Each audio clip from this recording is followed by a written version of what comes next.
If you're searching for an assessment to use in your company, chances are you are overwhelmed. There are so many options on the market today, but I'm gonna make it easy for you. I'm gonna share with you the 2 things that you need to be sure that your assessment has in order for it to be the right thing for your company. But before we move forward, make sure to like and subscribe so you never miss any of our content.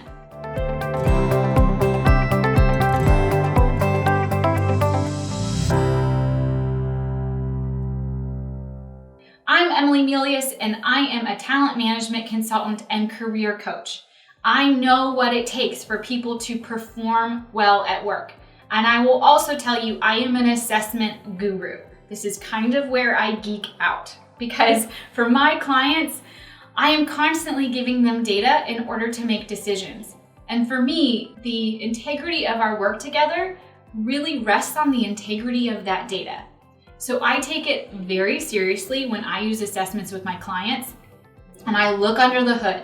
I have read the technical reports and details and data and research behind a lot of the popular assessments, and I am happy to share with you the real truth behind the assessments that I found out.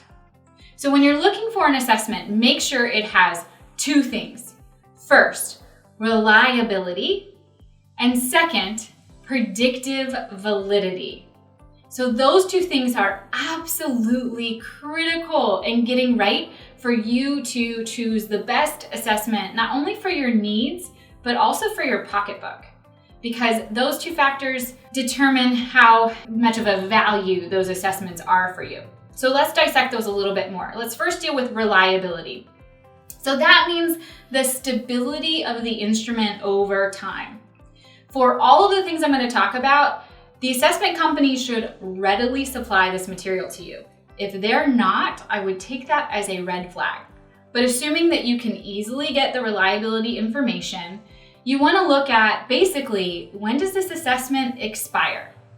And the way that they test for that is something called test, retest reliability. And here's what this means in really practical terms. The assessment companies take a group of people and they give them the assessment. They wait a period of time and they give them the same assessment again. And they're looking to see how many people have the same result in that amount of time. The industry standard is that if 80% or more have the same result, then the assessment is still reliable. It's still good. It hasn't expired.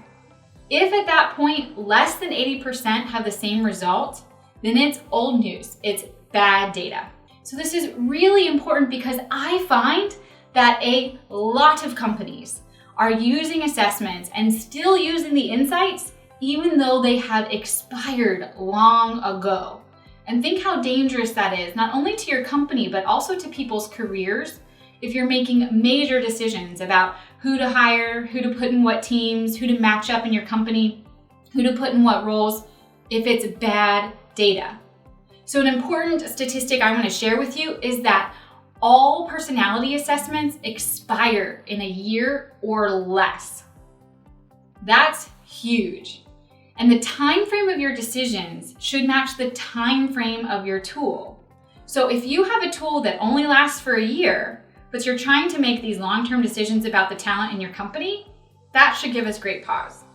But let me give you an example of how this works in everyday life. So when I chose what to wear today, I was not looking at the weather forecast from 2 years ago. In my climate, Pittsburgh, and in fact the last couple of days, we've had, I believe, a 70-degree day, a 30-degree day, and today is about 50 degrees. So clearly the weather is all over the place, and so is the forecast. So my decision on what to wear that day is based off of 2 days forecast. I would not look in the past to decide what to wear today because that information has expired. As obvious as that sounds, that's what a lot of companies are doing. They're using old data to make daily decisions, and that's dangerous. So the other thing about reliability is it's going to give you the return on investment for your tool. So what I mean by that is, if you only have to pay once and you get a lifetime value, so to speak, out of your tool, that is so much better than having to use a tool that you have to keep reapplying, keep retaking, and keep paying for each time. So that makes me think of when I bought that printer that I thought I was getting a really good deal on. And then I realized that the ink runs out in 3 weeks and I have to keep buying this really expensive ink. That printer is not such a good deal anymore. So there is only one assessment, one, in the assessment world that never expires. At least they've tested it for 20 years and it still hasn't expired.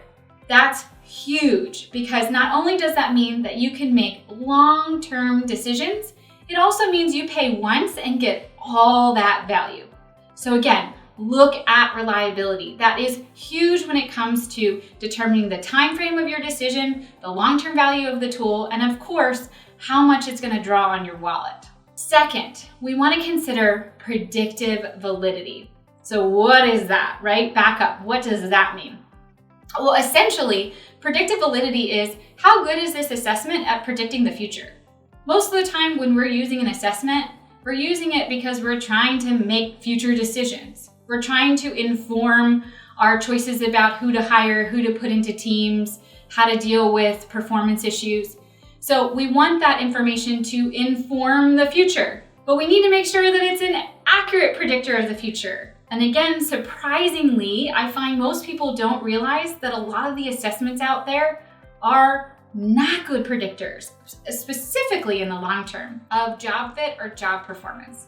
Take, for example, personality assessments. Because personality is so unstable and unreliable, it changes all of the time, it really is not predictive of long-term behaviors. So we have to be careful using those kinds of instruments in those circumstances. Predictive validity, again, it's going to give you the information about what a value this assessment is. Because if it's going to help you make good future long-term decisions, then that's a better assessment for you to use.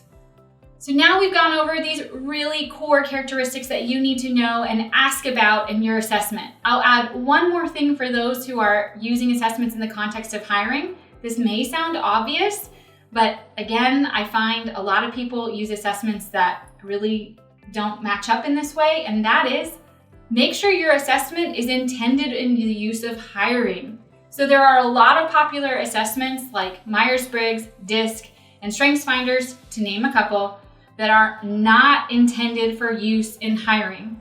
And to use them in that way would not only be dangerous to your decision-making, but could potentially open up your company to a lawsuit. So be really careful. We always want to use assessments for what they're meant to be used for, and using them in any other way could be really harmful to everyone involved. So make sure there's an explicit statement about this assessment being intended for that use and that use alone. If you found value in this, I'm so excited, but make sure that you like and subscribe so that you never miss our content. We're constantly putting out information on how to thrive in work, school, and life. And of course, I invite you to check out our website at launchconsulting.io.